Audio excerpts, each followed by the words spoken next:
All right, today is a beautiful Thursday morning, and it is raining outside, and there's a new log posted on Elven Runes, and you know we got to check that out. So, here we are. New log by Borobudur. Whatever. Yeah, I got it pulled up here. The first part was looked like it was a bunch of spam, so here we are at the final part, and let's get into it. So, Seller of a Citadel. So he's at Old Wight right now. Looks like he's got the keys because he's unlocking the wall and stuff. He's got 2 Charmies, a huge stone giant, and a mother eagle. And he immediately starts clearing out the White Warrior. Smart, get rid of the mobs in the zone because you don't want extra spam whenever you're fighting. All right, so he sanks himself. So he's going to be pretty difficult to kill here. And quaffs a brew. That'll help his mana regen and max mana. And oh my god, wow. That is a sexy score line right there. Jesus Christ. 206 hit points and 155 mana. Yeah, this guy's gonna be a tank. And okay, so he's got 500 million things up right now. 2 armor and 3 quakes most notably. So the quakes obviously very powerful. All right, so a lot of people will go for 4 quakes. I prefer what he's doing right here, where he's got the 2 stored armors. That's super smart. Armor is probably the most broken spell in the game. Don't get me wrong, there's some broken spells in this game, but armor is absurdly powerful. So having the ability to ensure that it gets off, really smart idea. Totally worth the trade-off for 1 quake, in my opinion. So this guy's already on the ball here. All right, so he's a little bit low on mana right now. And so if a fight breaks out, he's going to have to rely primarily on the Charmies here. So he's taking care of the White Warrior, and that's it. That is it so far. And he's hungry, because whenever a fight's about to break out, that's when you get hungry. That's just how it goes. So, all right, so he's got the keys now. He's going to eat some lembas, because lembas are good, apparently, according to Sam. Wait, was it Sam? I don't remember. One of the hobbits. One of the hobbits liked it. Anyway, all right, so he's blocking the south exit, which is basically means that he's ready to fight. He wants us to... Wow, he regened all the way up to 111 mana already. That's fast. But anyway, okay, so the orcs are in. Oh, and he sinks the huge stone giant here. Okay, so that giant's not going to die anytime soon. We got 2 orcs entering. Looks like Zud and a no-name. So the no-name uses a black candle, which is really cool. His goal here looks like, so basically black candle acts as a stored sleep spell, essentially. The problem is it's kind of low level, so I think he was aiming for the Charmies, and he missed. He got all the mounts, so yeah, that's very useless. Very useless. But hey, I like the try. That was a cool try. Okay, so let's see what's going on here. So Charmies are assisting right now. We got some hit. Okay, all right. So this guy's pulling off Charmy Strats 101. So they're in a 2-roomer right now, basically. So what he does is he leaves the Charmies in the west room, room 1, so that they can beat on the orcs. And then he flees to room 2 in the east, basically. And now he's going to drop quakes. And what this does is it means that the orcs have now 2 choices. You can either sit in the Charmies and get beat on for free, or you can eat the quakes. Basically, both terrible options, and you have to pick one. So this guy is, he's using that strategy. Very powerful strategy. Okay, so first quake lands on both orcs. Oof, I hate to see it. Now he's fleeing out of there. Failing a lot of fleas. Must have pretty low dex. Going for another quake here. Ooh, and he lands it on both of them again. Wow, that they got there's some muddy quakes right now. And Zud is already hurt. So I'm guessing they were not sanked. Like, they didn't purple up before this. Which makes sense. It's probably 2v1. They probably thought they could handle it. Not a big deal. But it is, so far, not going great for them.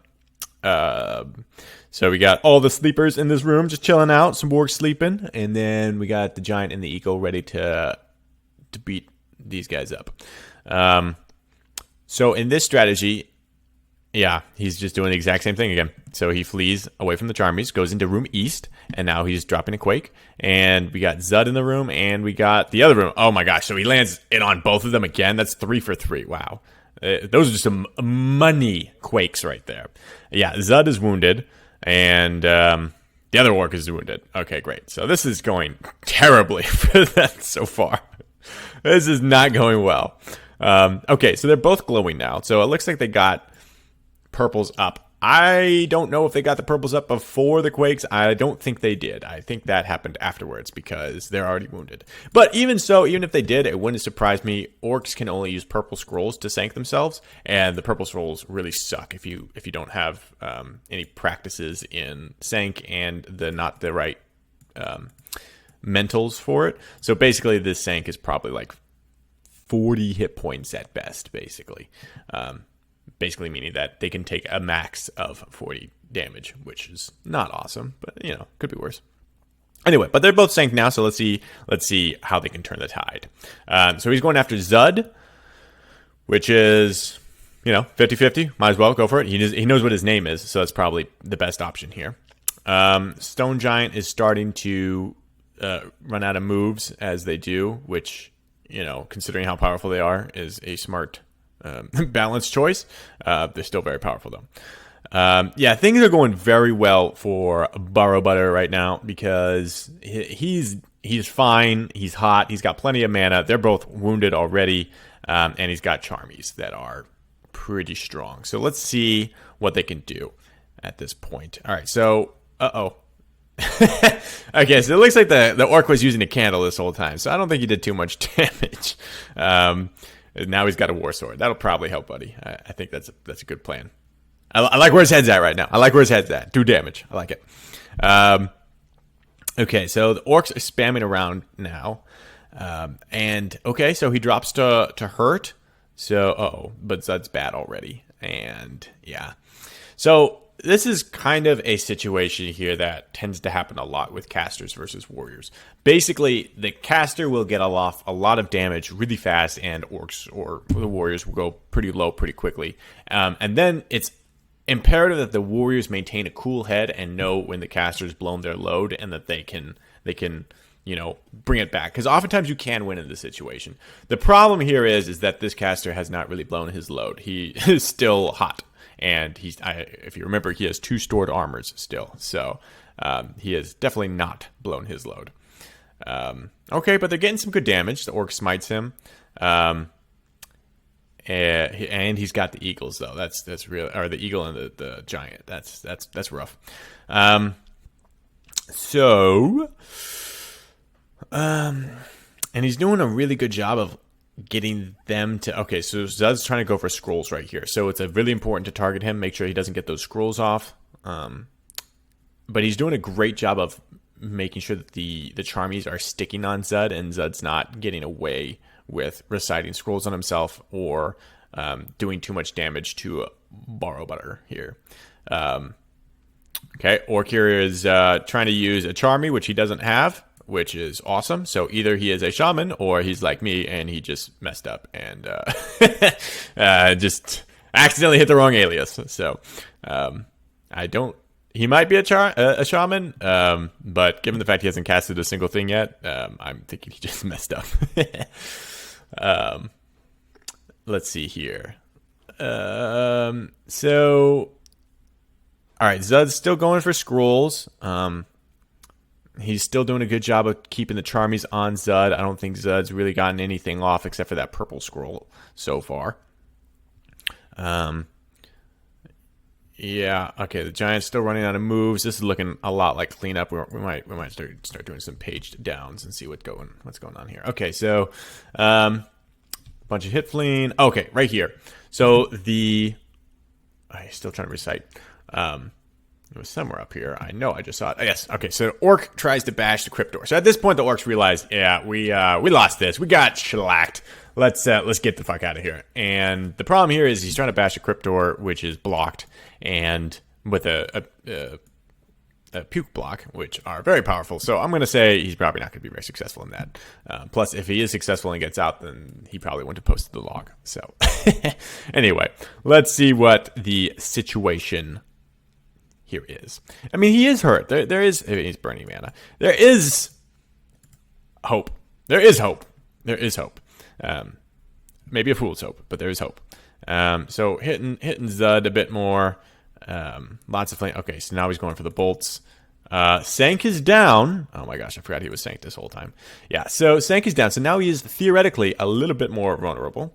He's making sure that he makes sure that the door is already closed, which it's blocked. So yep, he's probably just checking to make sure it's still blocked. Honestly, that's what he's doing. Cure Series, because you don't want to be hurt. Back up to fine, and burning mana. Yeah. Still going after Zud here. He's got some lightning bolts he's trying to land on him. Honestly, Zud is low enough that okay, yeah. Well, lightning bolt lands. Zud's awful. He's about to die. So yeah, change spell to quick. Just finish him off real quick. Yeah, it's just such a fast cast. Zud's dead now, and he's still fine and hot and has 2 Charmies. Grisnak is in some serious problem land right now. He is way up shit creek. No paddle, no canoe, nothing. He's basically like floating on a piece of straw or something. He's like in Titanic. Yeah, he got pushed off the floating whatever it was luggage. Okay, armor is down. Armor's down. Maybe he can land a powerful hit. He's got a war sword. That could be it. And of course, he's got that. Yeah, see, this is what I'm talking about. Now he's got those stored spells for this armor. So he will get them up, no problem. And now he's totally safe. He is totally safe.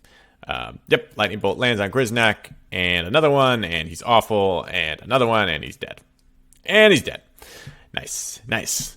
And, ooh, 200k. You love to see it. Some excellent equipment here on the 2. Ooh, so he had a bunch of scrolls that he couldn't get off because you made sure to go after him. So they're dead. He is now top of the warlord list. Congrats to Borobudur on that. That was a really good fight in like it's not every day that you win a 2v1, so that was great for him. Let's see what the orcs could have done to maybe make that, because it wasn't very close. he shellacked them pretty good. So let's see what the orcs could have done here to make things a little bit better. All right, so number one thing that really messed them up is they ate all those quakes. Now, there wasn't a ton they could do about eating those quakes. A big part of that was they were in a 2-roomer, and they basically had to choose between eating quakes and fighting the Charmies, both of which not great options. So what they really needed to do was probably open up that 3rd room, which is, you know, I don't think it was blocked. I didn't see it blocked, but it might have been blocked. So they might have been out of luck there. And it also didn't seem like they had the key, but they needed somehow to open up that 3rd room. So maybe try a bash on that.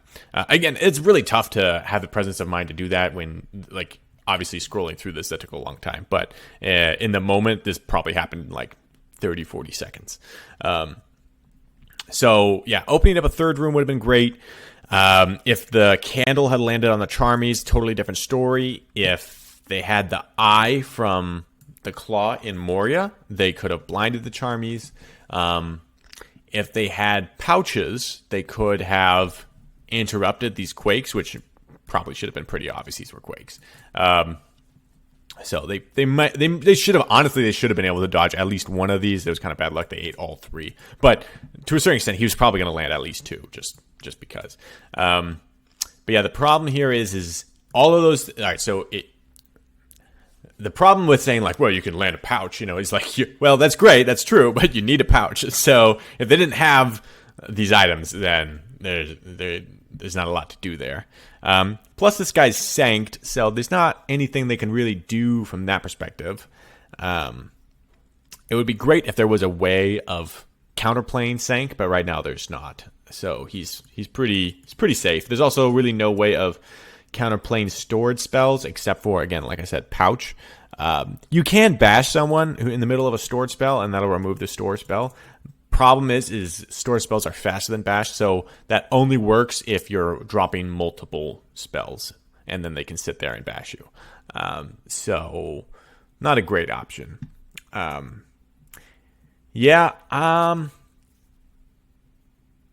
Given the tools that they had, all right. So holding the candle, it seems like for the orc, not a 400 or a 500 IQ move, but you know, it happens to the best of us. I have fought